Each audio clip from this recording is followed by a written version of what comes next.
Hey, let's talk about the Spider-Man, the brand new day. There are huge expectations for this film right now. Part of it is because of the Spider-Man franchise itself carries weight, but more than that, people had lost faith in superhero movies for many years. It was exactly during that phase that Spider-Man: The No Way Home, the previous installment of Spider-Man movie, came out, which was genuinely good, and the whole country watched it. I don't know about the entire world, but definitely India celebrated that movie. Because of that success, this brand new day has massive expectations from the audience, at least in India. Let's look at what the Spider-Man is all about. This movie starts exactly where the previous film ended. The world doesn't know who Spider-Man is. Nobody has the memory of Peter Parker. Peter Parker has no friends and no lover left. So the only big duty remaining for him is to protect the New York. That responsibility is the only thing he has now, but he completely hates this loneliness. Since none of his friends or relationships know him anymore, the stress becomes too much, and even his Spider-Man powers start going a bit haywire. While he's stuck in this mental struggle, a new villain suddenly appears. Not only does the villain just arrives, he also kills, he or she also tries to kill the hero's lover, the heroine Zendaya. So now under all this stress, what efforts does our hero Spider-Man makes to fix everything? Does he find the villain? Does he manage to save the heroine after finding the villain? What does all he do? That is all the Spider-Man: A Brand New Day is all about. Now, first things first, you cannot watch this movie as a standalone. You need to have seen a few earlier films because the story continues directly from where the last part was finished.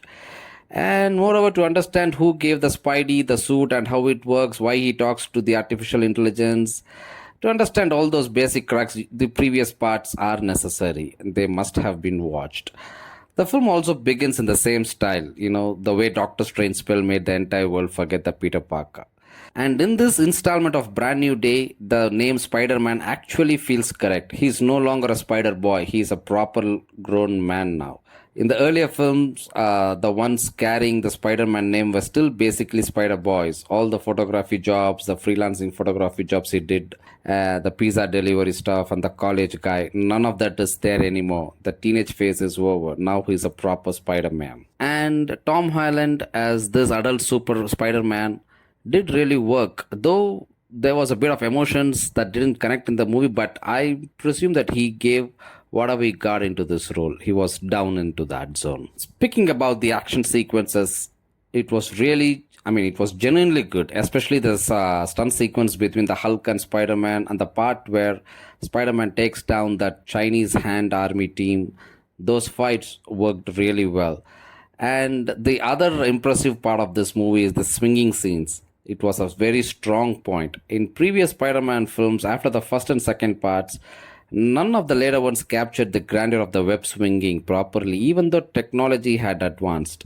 But this film has a lot of swinging scenes, and every single one of those web swinging sequences really look good in the big screen. Maybe in the proper 3D IMAX theater, they would have been excellent. But I watched it in 2D. But still, the swinging scenes were on par with the second part of Spider-Man, which had the best swinging scenes, IMO. And though the initial few scenes from the villain was really good, and while the film progresses, none of the remaining scenes really hit hard. Everything just moves one after the other.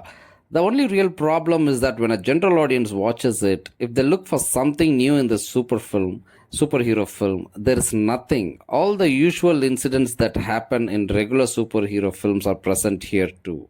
They give the villain a sentimental backstory, even though that looks okay in the film. There are these kinds of 1,000 flashbacks have already been done many times in the same Marvel universe. If a general cinema fan comes and realizes that this film has only what is already there in 1,008 superhero films, then why should one watch this film? Definitely the Spider-Man fans and the Marvel fans are going to watch this film. But what is in it for a general common audience to visit this movie if the scenes which is in this movie is already present in the 1,008 superhero films which we've already watched? Maybe, for example, take for example in the No Way Home movie, there was a scene where three new heroes appear, and it felt really fresh. That three hero scene and the many parts bringing in many old villains also felt a bit new and interesting to watch. But in this brand new day, it's just old stuff put in a new packet. Only the branding has been changed. Maybe that's why it's called Brand New Day.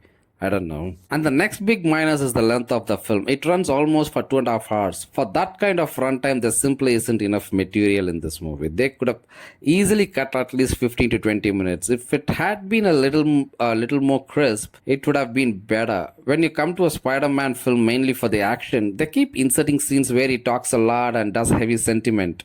Those portions tested the patience a little. And yet another important note is once the movie is over, just get up and leave. If you sit and wait for the post credit scene, you will feel like tearing the screen in pure disgust. They have made such a terrible post credit scene. The funny part is that it comes only after the full end credits are completely over, not a mid credit scene after a few names. You have to sit through full 10-15 minutes of credits, only then this end credit appears. If you watch it, you will get irritated enough to climb up the screen and tear it apart. And surprisingly, I was expecting, Spider-Man is an important character, and Avengers Doomsday is just around the corner. So many people like me were hoping this film would introduce the Spider-Man needed for that Doomsday. But looking at the way this movie goes, it feels like Doomsday. I have absolutely no connection with that. But there are two big Hollywood movies are running in theaters now, and Odyssey and this Brand New Day. And hands down, I would choose Brand New Day on any given day because Odysseus was that horrible. And especially if you have kids, just choose the 3D version in a bigger screen. Even though the story doesn't move you, the visuals might. So that's all about the Spider-Man Brand New Day. I'll see you soon in another review video like this. Bye bye.